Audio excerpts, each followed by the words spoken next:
जय हिंद दोस्तों, कैसे हैं। मैं दिलीप कुमार, दिलीप साइंस क्लासेस में आपका हार्दिक स्वागत करते हैं। आज मैं दो चर वाले रैखिक समीकरण का कुछ वीवीआई क्वेश्चन लेकर आए हैं, जो 2023 मैट्रिक एग्जाम के लिए बहुत ही वीवीआई क्वेश्चन है। देखिएगा, एक पीछे वाले क्लास में आपको हम बताए थे विरोधी, अविरोधी और आश्रित के बारे में। तो हम लोग आज देखेंगे कि अचर, यहाँ पर लिखा हुआ है, क्वेश्चन है कि अचर m का मान निकाले ताकि युग्म mx + 2y = 5। ये समीकरण हम इसको फर्स्ट भी मान सकते हैं, यहाँ पर मान लेते हैं समीकरण फर्स्ट।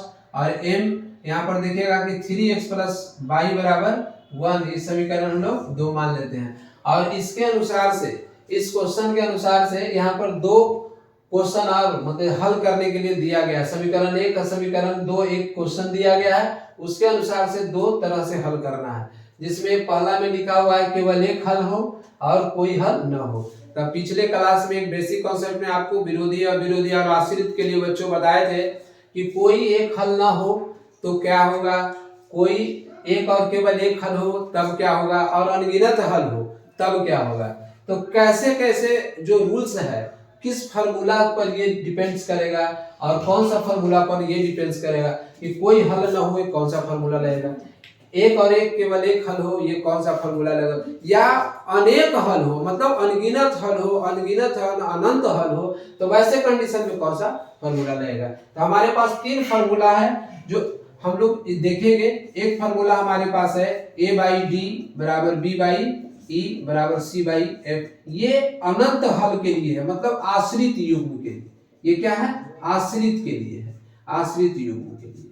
और दूसरा क्या है, एक है a/d ≠ b/e = c/f। ये है एक और केवल एक हल के लिए, मतलब अविरोधी युग्म, अविरोधी युग्म, यह विरोधी युग्म। और तीसरा है सर a/d = b/e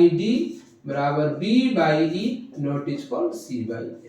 ये है सर विरोधी के लिए, विरोधी युग्म के लिए, विरोधी युग्म। अब समझना है कि आश्रित जो है, आश्रित में अनगिनत हल होगा और अविरोधी में एक और केवल एक हल होगा और विरोधी में कोई हल नहीं होगा। तो हमारे पास ए में क्या दिया हुआ है, ए में दिया हुआ केवल एक हल के लिए। तो ए के लिए हम लोग सॉल्यूशन सबसे पहले लिखेंगे बच्चों।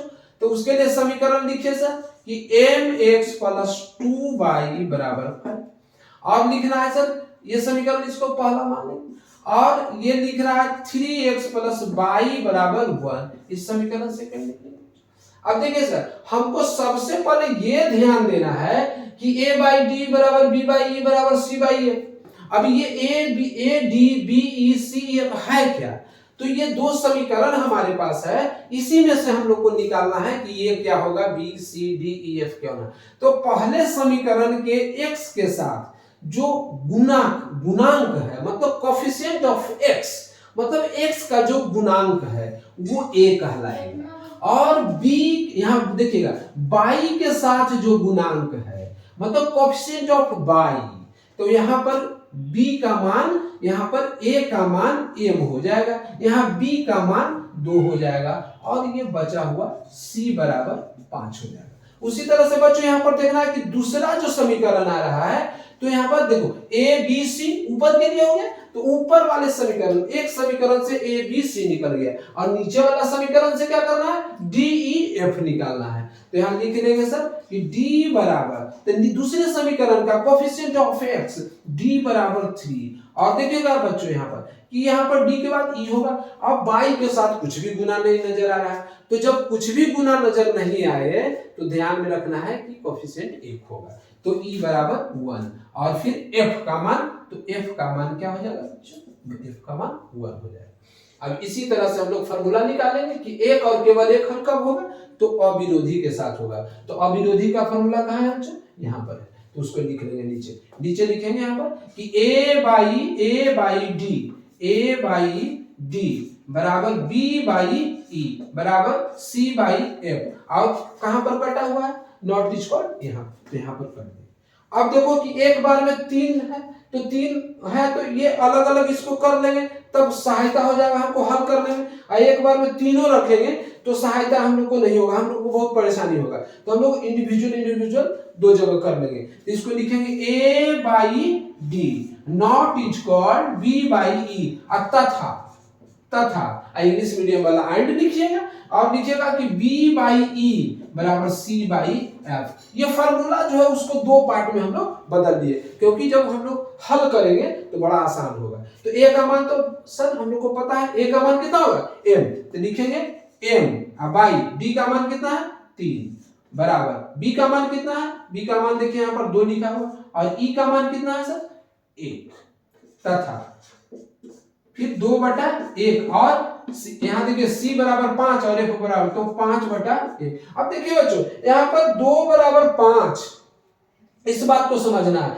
हम लोग अलग अलग क्यों किए। अब देखिए यहाँ पर नॉट इक्वल है, इसीलिए m का मान नॉट इक्वल 6 हो जाएगा, तथा 2 बराबर 5 ये संभव नहीं है, ये संभव नहीं है, ये संभव नहीं, क्योंकि 2 और 5 आपस में यदि बराबर हो जाएगा तब ये तो बहुत परेशानी की बात है। तो इसलिए यहाँ पर हमारा क्या आ जाएगा हल कि m नॉट इक्वल 6। तो कह रहा है यहाँ पर कि एक और केवल एक हल हो, तो इस तरह से हम लोग क्या करेंगे इसका हल निकालेंगे, तो m का मान m नॉट इक्वल 6 आ जाएगा। इसी तरह से फिर हम लोग चलेंगे सर दूसरे तरफ में, यहाँ पर b का फिर देखिए यहाँ पर मान दिया है, तो b का सॉल्यूशन करेंगे बच्चों।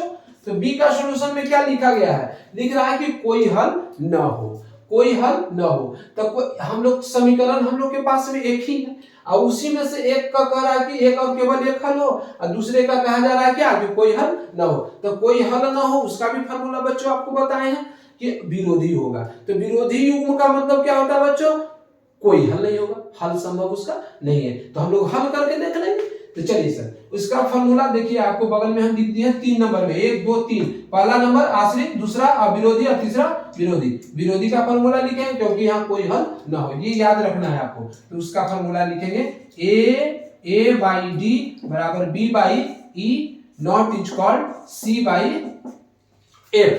इतना इस तरह का फार्मूला लिखेंगे। अब यहाँ देखिएगा बच्चों कि a बाई डी, अब यहाँ पर हम लोग इंडिविजुअल कर लेंगे b बाई ई, तथा यहाँ पर क्या लिखेंगे b by E not equal c by F. सबका मान दीजिए। अब मान यहाँ पर लिखा हुआ है m बराबर, यहाँ मान दिया हुआ है m बराबर a बराबर m और d बराबर ये, इस तरह से लिख लेंगे। जो यहाँ पर मान दिए थे वही मान यहाँ पर भी रखना है, सिर्फ फार्मूला में अंतर हो गया है। तो यहाँ पर देखिएगा सर, यहाँ m/3 यहाँ लिखिए ऊपर में m/3 बराबर यहाँ पर 2/1, तथा यहाँ पर लिखना है 2/1 नॉट इक्वल 5/1। अब यहाँ पर ये संभव नहीं है सर, इसीलिए क्रॉस मल्टीप्लिकेशन जिसको आरी गुना या कैंचिया गुना भी आप कर सकते हैं, m बराबर 6। एक आंसर आपका ये हो गया। तो इस तरह से हम लोग क्या करेंगे कि विरोधी जब रहेगा तो इस तरह से बनाएंगे जिसका कोई हल नहीं होगा, और अविरोधी जब होगा तो ये फार्मूला लगाएंगे जिसमें पहला बार में कट रहा है वो अविरोधी, दूसरा बार में कटेगा वो विरोधी, या कहीं भी नहीं कटेगा वो आश्रित होगा। इस तरह से हम लोग क्या करेंगे कि हम लोग यहाँ पर हल करेंगे। ठीक है बच्चों, अब आगे जो है हम लोग एक क्वेश्चन और देखेंगे इसी में कि अब आश्रित को कैसे बनाएंगे। तो आगे की ओर थोड़ा सा इसको आप लोग थोड़ा गौर करके ये देख लीजिए इसको।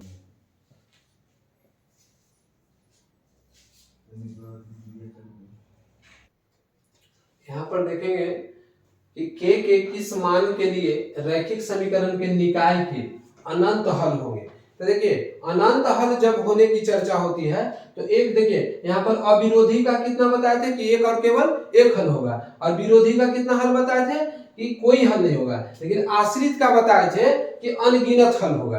आश्रित का कितना हल बताए थे कि अनगिनत। तो यहाँ पर देखिए अनगिनत हो या अनंत हो या अनेक लिखा हुआ, यहाँ पर देखिए अनगिनत, यहाँ पर है अनंत लिखा हुआ। अब अनंत लिखा हुआ इसका मतलब ही समझ जाना है कि ये विरोधी अविरोधी न होके आश्रित होगा। कौन सा युग्म होगा, ये आश्रित युग्म होगा। तो हम लोग को सबसे पहले आश्रित जैसी युग्म होगा तो उसका एक फार्मूला होता है a बाई डी बराबर b बाई ई बराबर c बाई f। अब ये फार्मूला पर हम लोग को बनाना है। अब हम अभी बताए थे कि जब हम फार्मूला पर बनाएंगे तो तीन जगह बराबर 2 बार है, तो इसको इंडिविजुअल अकेले अकेले कर लेंगे। तो देखिए सर यहाँ पर करेंगे कि a बटा डी बराबर b बटा e बराबर c बटा f। यहाँ पर देखिए बच्चों, सॉरी यहाँ पर बराबर करना है, अलग अलग कर लेना है। चलिए अलग कर लेते हैं। तथा b बटा e बराबर c बटा f। देखिए यहाँ पर दो तरह के कर लिए, a बटा d बराबर b बटा e, अब इस तरह से b बटा e बराबर c बटा f। अब यहाँ पर देखना है कि a b c d e f का मान कहाँ है, तो समीकरण देखिए यहाँ पर पहला लिखा हुआ है, समीकरण ये दूसरा लिखा हुआ। तो पहला हम पीछे भी अभी जो बताए हैं विरोधी और अविरोधी, उसमें ये भी हम बता दें कि पहला जो सॉरी पहला समीकरण जो होगा उसका x के साथ जो गुणांक होगा, मतलब कोएफिशिएंट ऑफ x पहले समीकरण का जो होगा उसका ये मान होगा a। तो यहाँ पर a का मान कितना हो जाएगा बच्चों, k हो जाएगा, और d का मान उसके नीचे x वाला जो होगा दूसरे समीकरण के लिए यहाँ पर ये 12 हो जाएगा। तो 12 बराबर, फिर उसका b का मान y के साथ क्या है गुणन, यहाँ पर 3 है तो यहाँ देंगे 3। उसी तरह e का मान क्या होगा y के साथ, देखिए यहाँ पर है k, यहाँ पर लिखेंगे k। तथा फिर वही बात को फिर क्या करना है, b और e का मान कितना है 3 बटा k बराबर c और f का मान देख रहे हो बच्चों, तो c का मान देखिए बराबर की ये साइड जो है ये a b और c, तो k माइनस 3 यहाँ पर लिख देंगे k माइनस 3 बटा, अब देखिए यहाँ पर f का मान क्या हो जाएगा यहाँ पर k देखिए। अब देखिए सर कभी कभी आप ऐसे समझना है यहाँ पर कि k और k देखो जब हर बराबर होगा, हर बराबर होता है तो अंश भी बराबर हो जाता है। तो हम ऐसा करेंगे कि ये गुणांक के रूप में है तो k से k हम क्या करेंगे कैंसिल कर देंगे, और यहाँ पर क्या करेंगे क्रॉस मल्टीप्लिकेशन करेंगे, k से k में गुना करेंगे तो कितना हो जाएगा k स्क्वायर। अब 12 को 3 से गुना कीजिए तो 12 किया 36 बराबर, यहाँ पर देखेंगे सर कि ये 3 बराबर k माइनस 3 आ गया। अब देखिए ये k पर स्क्वायर है, अब जब लेफ्ट साइड में स्क्वायर है, जब वो स्क्वायर राइट साइड में जाएगा तो रूट का रूप धर लेता है। अब रूट में आ जाएगा तो इसलिए लिखेंगे यहाँ पर k बराबर अंडर रूट 36। 36 का आप लोग जानते होंगे वर्गमूल कितना होता है बच्चों, 6 होता है। अब यहाँ पर लिख लेंगे 6। तथा अब देखिए यहाँ पर कि अब ये x है, यहाँ सॉरी यहाँ पर k है, अब ये -3 है, -3 को आप इस एक साइड ले लीजिए तो 3 और +3 बराबर k, इसलिए k का वैल्यू यहाँ पर कितना बच्चों 6 हो जाएगा। अब देखिए सर दो जगह हम लोग k का मान निकाले हैं, लेकिन दोनों जगह मान k का कितना आ रहा है, ये 6 आएगा, तो हमेशा मान बराबर आता है। इस तरह से हम लोग देख लिए कि विरोधी अविरोधी और आश्रित का हल इस तरह से हम लोग कर लेंगे बच्चों। अब इससे संबंधित जितना भी परेशानी आपको, आप चैप्टर को बनाएं, जो अब 9th से जो 10th में जाने वाले बच्चे हैं, जो भी आप देखेंगे इनको पढ़ेंगे, और जो एग्जाम देने वाले बच्चे हैं वो एक बार जरूर इनका रिवीजन करेंगे।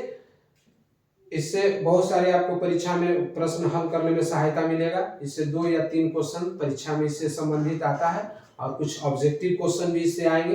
तो बच्चे से अनुरोध है कि आप इसको 1 बार 2 बार जरूर देखें, और जो भी समस्या होता है कमेंट्स करें और शेयर करें और सब्सक्राइब करें, और दिलीप सर को सपोर्ट कीजिए, और आगे आपके हमेशा सहायता करने के तत्पर रहेंगे। तब तक के लिए जय हिंद, जय भारत।